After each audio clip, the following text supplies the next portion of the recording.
We probably honestly could have purchased earlier, but we didn't want to overextend ourselves. It was a question of priorities. And I think church planners really need to wrestle with this.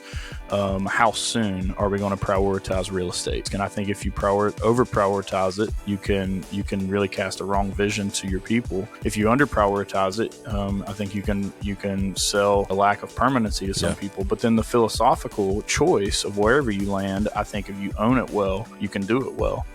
Because we all know theologically the church is not a building. The church is the people of God, and so we have to emphasize that so much, especially now that we've purchased a building, because people are like, oh, this is where we're going to wrap up our whole identity. And so as we begin the process of renovation, we want our structure, our property to exist for the purpose of God's mission primarily. That's just it. Like, we're leveraging the things that we have, the assets that we have, just like an individual would as a church, for God's glory and his mission. And so that needs to be the primary goal.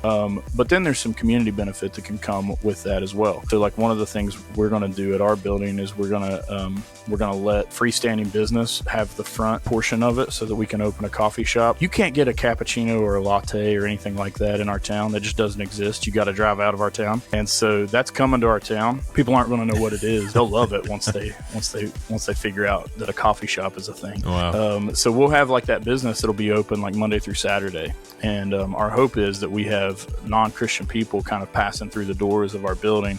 Our office, will be upstairs. And so when I'm coming to work or, jumping on the next podcast with Jeff Metters, I'm walking through this coffee shop to get to my workspace. And our prayer is that it's creating a lot of gospel opportunity and conversations that can come up about what happens in the other part of this building, or what about this church that meets here, that sort of thing. And just even subtle things in the design. Like we wanted to make sure to have like shower facility and stuff like that. Last year, I think it was, we had a really bad ice storm, power out, people freezing, and we had, people just kind of sleeping in our rented church space here, but not able to shower. And so we're thinking through things like that. How can we practically have whatever we need to offer to people who need it here? This can be a place of refuge.